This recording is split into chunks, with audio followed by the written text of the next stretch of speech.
যিটো চিৰন্তন সত্য, সেই সত্যৰ পৰা আমি কোনেও আঁতৰি আহিব নোৱাৰোঁ। কিন্তু আজিলৈকে অসমত যদি কোনোবা চৰকাৰী কৰ্মচাৰীৰ মৃত্যু হয়, তেওঁলোকক 5% কম্পেনচেট এপইণ্টমেণ্টৰ ব্যৱস্থা কৰা হৈছিল। কিন্তু আমাৰ চৰকাৰে এটা বিশেষ নিয়ম কৰিছিলে যে যদি কোনোবা চৰকাৰী কৰ্মচাৰীৰ মৃত্যু হয়, তেওঁৰ পৰিবাৰ বা তেওঁৰ পৰিয়াল, যাৰ নিকট আত্মীয় বুলি কওঁ, এলোকে বুলি কওঁ, সেই ব্যক্তিজনে চৰকাৰী কৰ্মচাৰীজনৰ 60 বছৰ নোহোৱা পৰ্যন্ত সেই একেটা দৰমহা নিয়মিতভাৱে বেংক একাউণ্টত লাভ কৰিব।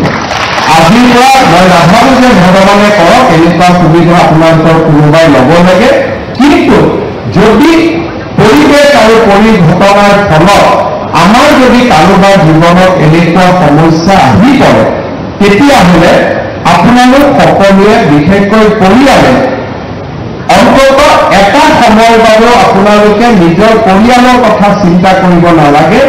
সেই পৰিয়ালটোৱে চৰকাৰৰ পৰা দৰমহাও পাব আৰু মৃত্যুৰ পিছতো ইউনিফাইড পেঞ্চন স্কিমৰ সুবিধা তেওঁলোকে নিৰন্তৰ পাই থাকিব।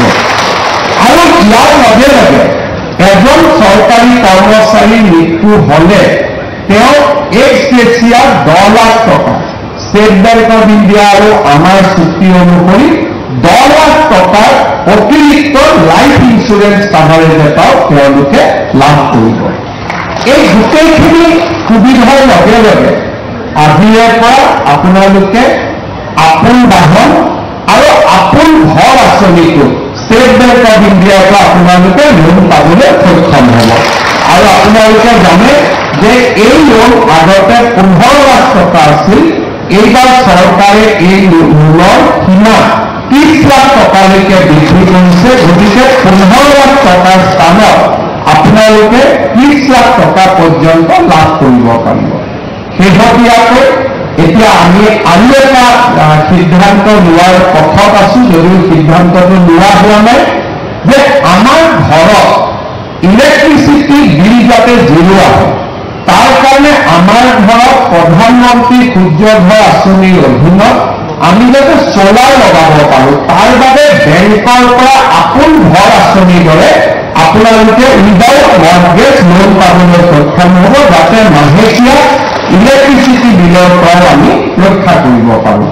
অৰ্থাৎ আজি আপোনালোকৰ এই অতিৰিক্ত শিক্ষকৰ পৰা নিয়মীয়া শিক্ষকলৈ হোৱা এই যাত্ৰাৰ প্ৰথম যিটো সুবিধা আনি দিব, সেইটো হ'ব পৰিয়ালটো এটা সুৰক্ষা চক্ৰৰ মাজলৈকে লৈ যাব।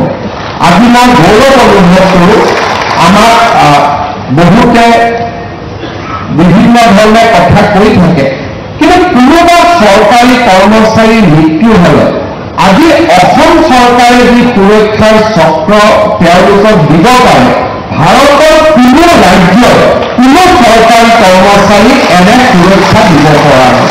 আৰু এই সুৰক্ষাৰ কাৰণে আজি অসমৰ বিভিন্ন চৰকাৰী কৰ্মচাৰী উপকৃত হৈছে।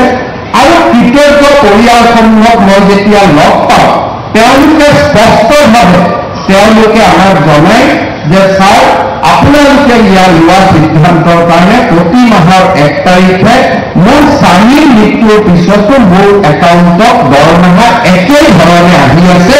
এনেকুৱা ধৰণৰ সুৰক্ষা চক্ৰ কোনো ৰাজ্যতে আজিলৈকে কোনো চৰকাৰে দিব পৰা নাই।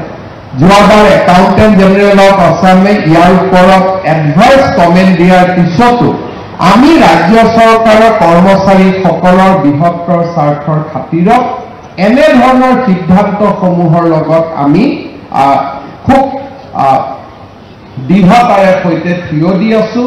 আৰু তাৰ ফলত আজি ৰাজ্য চৰকাৰৰ কৰ্মচাৰীসকলে আটাইতকৈ বেছি নিৰাপত্তাৰ সুবিধা পাব পাৰিছে।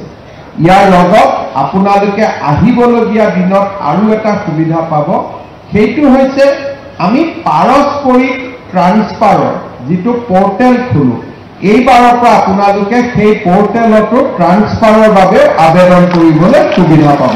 25 চনত নাপাব, 26 চনত আমি তাৰো সুবিধা আপোনালোকৰ বাবে মুকলি কৰি দিম। যোনে ঘৰৰ বহুত দিন দূৰত আছে, নিজৰ মাজত ট্ৰান্সফাৰ কৰিব খোজা, নিজৰ মাজত বুলি কওঁতে এতিয়া পৰিসৰটো ডাঙৰ হ'ব। আগতে নিজৰ মাজত বুলি কওঁতে আপোনালোকে অকল এডিশ্যনেল টিচাৰ 4,000 বুলি ভাবিছিল। এতিয়া এই পৰিয়ালটো 30,000 শিক্ষকৰ মাজত হ'ব বা 40,000 শিক্ষকৰ মাজত হ'ব। এটা ডাঙৰ পৰিয়ালৰ মাজত পাৰস্পৰিক ট্ৰান্সফাৰ বা পাৰস্পৰিক বুজাবুজি ট্ৰান্সফাৰৰো সুবিধা আপোনালোকে লাভ কৰিবলৈ সক্ষম হ'ব। অৰ্থাৎ আপোনালোকে যোৱাকালি যি পৰিৱেশত আছিলে তাতকৈ যথেষ্ট উন্নত পৰিৱেশৰ মাজলৈ আমি গতি কৰিব পাৰিম। বিশেষকৈ মই দুটা ক্ষেত্ৰত আনন্দিত যে আপোনালোকৰ মাজৰ 90% পেঞ্চনৰ সুবিধা পাব পাৰিব, যিটো আজিলৈকে এটকাৰো পেঞ্চনৰ সুবিধা আপোনালোকৰ নাছিলে। আৰু দ্বিতীয়তে মেডিকেল ৰিইম্বাৰ্সমেণ্ট, আমি যিমানে 60ৰ ওচৰলৈকে গৈ থাকিম, মোৰে হওক বা মোৰ পৰিয়ালৰে হওক, মেডিকেল যিটো কষ্ট, সেই মেডিকেল কষ্টটো ইমান বেছি হয় যে এতিয়া আপোনালোকে সেই মেডিকেল কষ্টটো চৰকাৰৰ পৰা ৰিইম্বাৰ্সমেণ্টৰ সুবিধা পাব।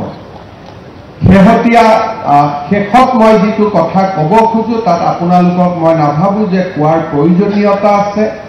আমি এটা কথা সদায় মনত ৰাখিব লাগে যে শিক্ষকৰ বৰ্তমান বা শিক্ষকৰ জীৱিকা বা শিক্ষক পদৰ যিটো গুৰুত্ব, সেই পদটোৰ গুৰুত্ব শিক্ষক হিচাপে নাহে।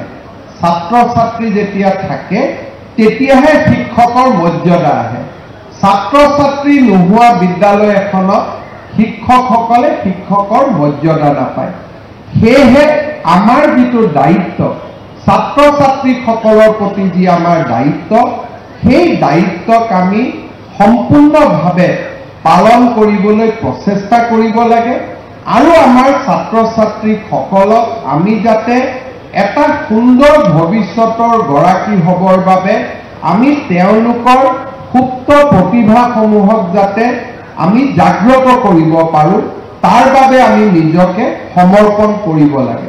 সহকাৰী অধ্যাপক পদত নিযুক্ত সকলেই হওক বা নিয়মীয়া শিক্ষকৰ পদত নিযুক্তি ল'বলৈ অহা সকলে হওক, আমি সকলোৱে আমাৰ দায়িত্ব পবিত্ৰতাৰে সৈতে যেতিয়া আমি পালন কৰিবলৈ আৰম্ভ কৰিম, তেতিয়াহে আমাৰ ৰাজ্য